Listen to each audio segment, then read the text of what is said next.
Good morning, everyone. My name is S. Vasanta Kumari. I am from MSc first year. My specialty is community health nursing.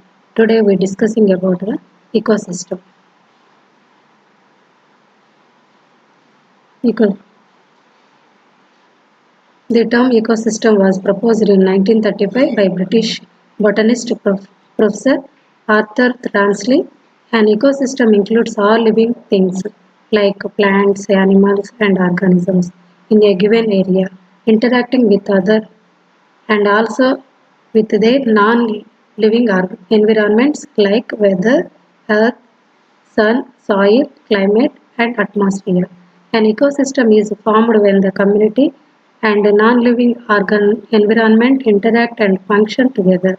These may depend on non-living things like water, sunlight, turbulence in the puddle, temperature, atmosphere, pressure, and even nutrients in the water for life. The definition of ecosystem.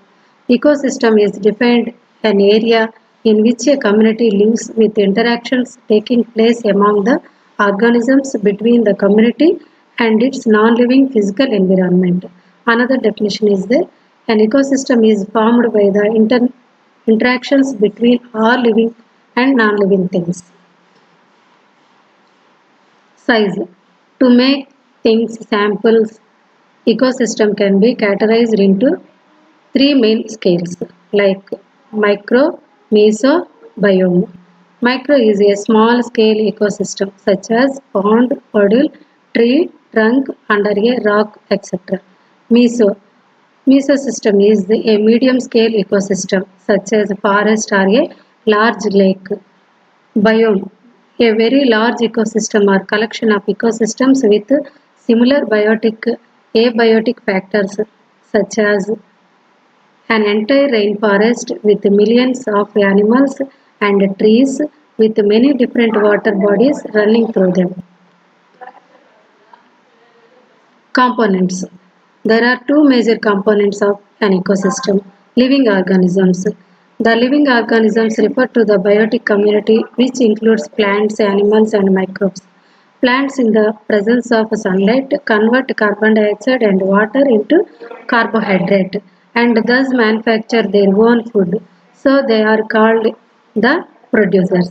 Animals on the other hand, consume the product of plants and animals. So they are called consumers. Microbes, including bacteria, fungi, and insects, break down the dead organic matter, consume some of the deposited products, and release a simple substance which are used by the plants to manufacture their food. They are called decomposers. Levels of organization. Individual species organisms. The individuals do not breed with individuals from other groups. Animals, unlike plants, tend to be very definite with this term because some plants can crossbreed with other fertile plants. Population. It refers to a group of individuals to given a species that live in a specific geographic area at a given period of time. Note that population include individuals of the same species but may have different genetic makeup such as hair, height, skin color and size between themselves and other population. Community. This includes all the population in a specific area to given a point of time.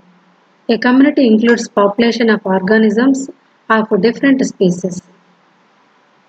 Ecosystem. As explained in the pages earlier, ecosystem include more than a community of living organisms like biotic, interacting with the environment, abiotic. At the level of note how they depend on other biotic factors such as rocks, water, air and temperature. Biome. Biome are very large ecological area on the earth's surface with fauna and animals and plants adapting to their environment. Biomes are often defined a biotic factors such as climate, relief, geology, soils, and vegetation. A biome is not an ecosystem, although in a way it can look like massive ecosystem. There are five major categories of biomes on Earth: desert biomes, aquatic biomes, forest biomes, grassland biomes, and tundra biomes. Non-living organisms. The non-living organisms are called abiotic components. These are comprised of a physical chemical substance which include sunlight, water, oxygen, carbon dioxide, minerals, dead plants and animals matter, and other factors such as temperature, light, heat, wind and rainfall, etc. All these help in growth of plants and animals. These are number of cycles such as carbon, nitrogen cycle, hydrogen cycle, energy cycle, etc., which help in manufacturing food by plants, maintenance of composition of water, formulation of moisture and rain, maintenance of healthy soil, temperature, weather conditions, and agricultural aspects, etc. Biosphere. When you consider all the different biomes, each blending into other, with all the human beings living in many different geographic areas, we form a huge community of human, animals, and plants in their different habits. A biosphere is the sum of all ecosystems established on the earth. Food chain and food web. The living organisms in the ecosystems of biosphere have feeding relationship with one another to sustain life and maintain balance in these. In these feeding relationship, and the organisms becomes the food for another, which is turn becomes a food for the organism, third for fourth. This goes on form a chain. Food chain, like the grasshopper eat the plants. Next, the mice eat the grasshoppers. Next, the snake eat the mice. Next, the eagle eat the snake. When the hawk die, fungi breaks the bodies down and turns into nutrients. The nutrients along with the sun and water cause the grass to grow. This is the food chain. The sun is the source of all energy in food chains. Green plants usually first level of any food chain absorb the sun's light energy to make their own food by the process of photosynthesis.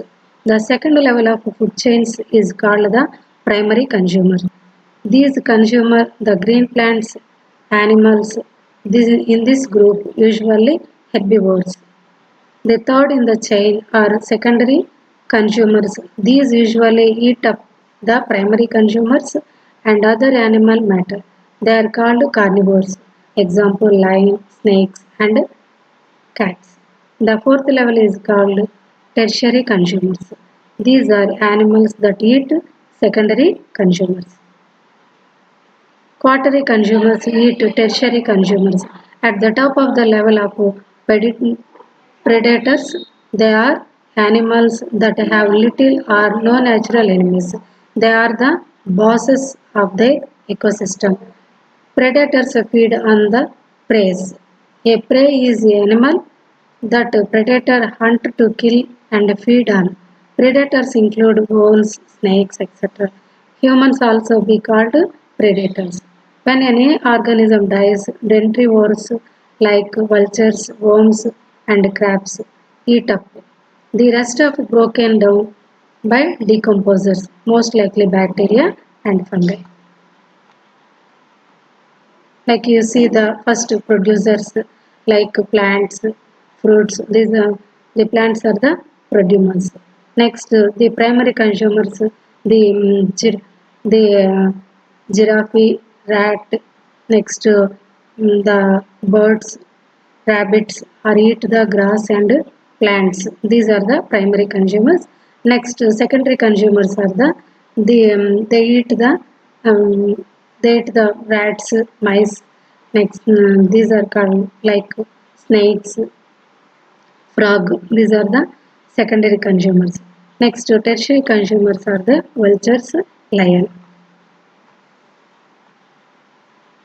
Principles of ecosystem or ecology. The laws of ecosystem or ecology help to explain the status of man's health, lion in any one of the living or non-living component, and environment health. In simple and informed forms, these are as under. First principle is the everything is related to everything else. It means that all the living organisms and the non-living things in an ecosystem are interconnected. It implies that any change or manipulation in any one of the living or non-living component may have very harmful effect on the environment. Example, use of pesticides on crops, especially which are eaten raw, can use harmful effect like gastrointestinal disturbances and neurological problems, etc. Pesticides can also pollute the soil and the pollutants can affect the successive crops. Second principle is that everything must go somewhere. It means that the organism's excretion or waste is taken by another organisms as food. This help in removal of waste excreted by various as food. This help in removal of waste excreted by various forms of life from the environment to quite an extent. Next one, third principle is the nature knows best. It means that changes brought about by human beings in any natural system do not always improve the system. It may cause a harmful effect. Example, use of fertilizers in agriculture. Next, fourth principle is the in order to preserve the nature like biosphere. Anything which is removed from the nature by human effects must be replaced and anything which is added in it must be removed. Example, trees must be planted, substances must be removed from the air. Ecological balance. The ability of nature to remain unchanged is called balance of nature or ecological balance. The process of interaction to sustain life on earth and maintain balance in this biosphere goes on. In an environment, we find many conditions which are difficult to live in. Example, very hot or very cold. In order to sustain life, live healthy and comfortably, man has to make lots of adjustments to his environment. Many chemicals and medicines have been manufactured to kill the harmful organisms. All man-made resources have been useful in improving the living conditions in many ways but have been found to pollute the environment and affect the ecological balance. Next one is the factors affecting the ecosystem. The changes which are taken place in the environment in the various ecosystems of our biosphere affect the ecosystem. The changes done by human beings become more prominent, making the environment unwholesome. The man-made factors affecting the ecosystem are as follows. First one is the uh, population explosion. According to the census 2011, the population is 1.21 billion in India with 20 million added every year. However, most of the growth is taking place in the developing countries. This rapid increase in our population is having harmful and unfavorable effect on our environment. It is creating problems due to overcrowding, depletion of natural resources, and development of man-made resources by industrialization, green revolution, etc. The rapid increase of our population is creating problem of waste management. There is increasing waste generation, both biodegradable, that is excrements, kitchen waste, both solid and liquid, and non-biodegradable like plastic bags, packing material, disposable material, etc. All this create a problem of its disposable and threat to environment. Increasing population is also creating slum partially due to its migration from rural areas to urban areas in search of employment. Slums in urban areas cause adverse effects on environment. Second one is the industrialization.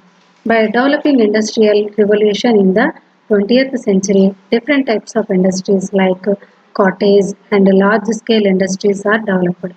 All the industries generate a lot of waste products such as gases, effluents, solid matter, thermal waste, etc. These waste materials are often released directly into the air, rivers, streams, drain on the land which deteriorate our environment and cause harmful effects not only to human beings but also other animals, plants and destroy the non-living things like buildings and monuments. Another factor is the urbanization. It is due to industrial revolution, poverty and lack of resources and services in the villages.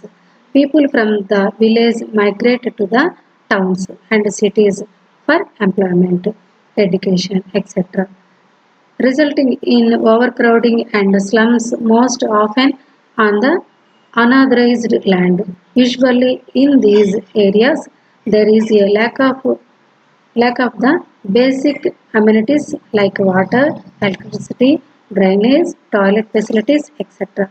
Often the slum dwellers try to attain the electricity and water connections through the foul means. Automobiles. Automobiles save time, efforts, and labor of all the people in their transportation. But the exhaust from the automobiles is composed of carbon monoxide, hydrocarbon, lead, and nitrogen oxide, which create a great havoc in the atmosphere. It also causes traffic jams with long halting time at the signals. This increases the emission of exhaust in the air, leading to air pollution. Modern agriculture practices. Irrigational activities in rural areas often led to logging of water, which promotes breeding of mosquitoes at times in certain areas due to excessive irrigation from canal water. The land becomes marshy and useless for cultivation. Chemical fertilizers are used to increase the agricultural production for meeting agricultural demands of ever increasing population. In addition, insecticides and chemical fertilizers have lasting effects on agricultural products. Change in economic activity. Global economic activity has increased nearly sevenfold in the last 50 years. As per capital income grows, demand of consumption also changes. Socio-political factors. These factors include decision-making process and extent of public participation in them. The trend toward democratic institutions over the past 50 years has helped empower local communities. Cultural and religious factors. Cultural contains values, beliefs, and norms that a group of people share. It conditions individuals' perception of the world and suggests the courses of action, which can have an important impact on environment. Deforestation. It refers to the reduce the forest area due to demand of wood for construction of houses and buildings, etc. These have been a demand in since the time of human being has lived in the biosphere, but at present due to increase in population and modernization, these activities have increased. Because of deforestation, there is reduced vegetation and also soil erosion the, on the hills. Deforestation also reduces the amount of water being transferred from ground to the air because of reduced number of trees causing change in climate and also causing adverse effect on the environment health. Radioactive substances. These are elements like radium, uranium, etc., which emit radiation and pollute the environment. Human beings exposed to these radiations for more than safe limits can cancer of various parts of the body. The radioactive substances are used in the laboratories, hospitals, power plants, where the bombs, nuclear areas. Natural calamities. The natural calamities are grave disaster or misfortune of great magnitude which occur by nature and cause disruption of the environment. The calamities include floods. Floods refers to excessive overflow of water from river to nearby village and town and disturbs the entire life and environment. Earthquakes. These are tremors of the earth surface. These can range from mild to severe, can cause widespread destruction of the environment. Drought refers to abnormally prolonged spells of dry weather which is due to lack of rainfall. It results on lack of vegetation of any form. It makes it difficult for people to survive.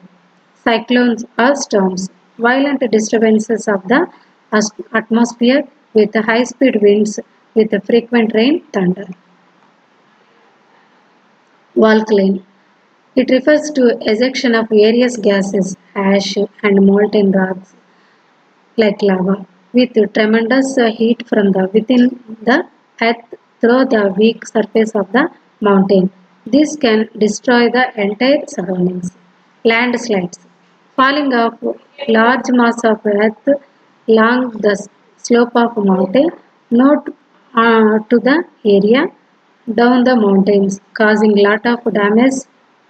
Usually heavy rains, deforestation cause landslides because these loosen the earth. Tidal waves.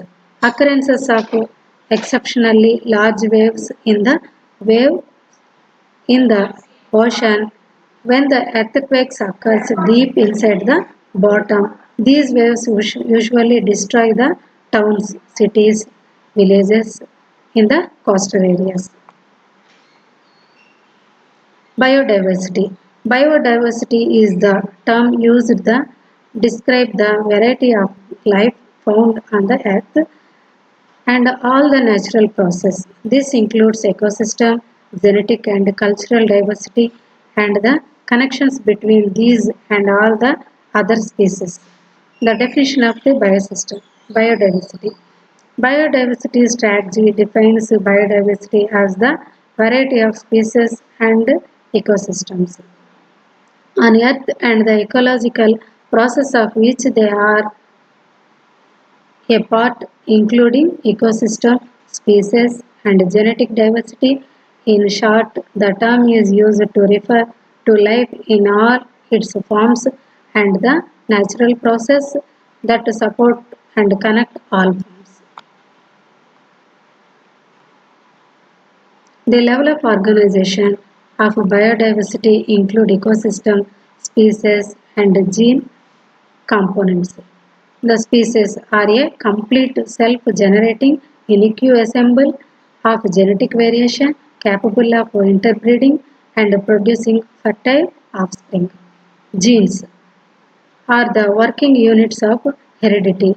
Each gene is a segment of the DNA molecule that encodes a single enzyme or structural protein unit. Components are components are the living organisms and non-living organisms. We also discussed above. The three primary attributes of biodiversity are composition, structure, and functions. The composition is the identity and variety of an ecological system. Measures of composition includes richness and diversity of species. Next one is the structure. The structure is the physical organization or pattern of a system, form, habitat, complexity as measured within the communities to the pattern of habitants and other elements at a landscape scale. Next, functions.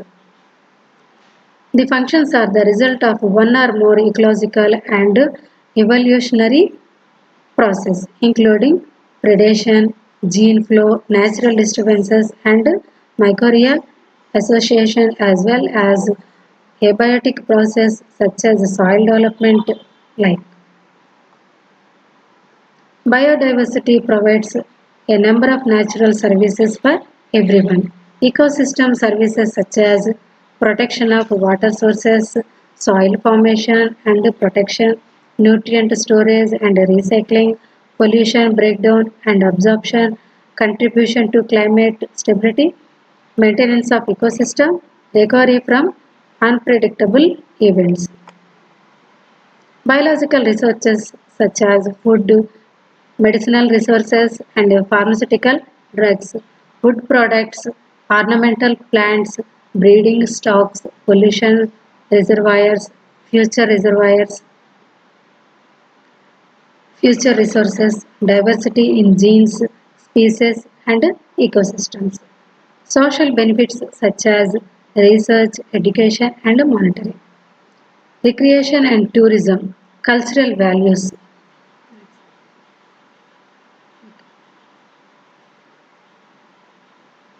Thank you. We are discussed about the ecosystem. This contains the non-living organisms and living organisms and food chains and factors affecting the ecosystem. We are all discussed. Thank you.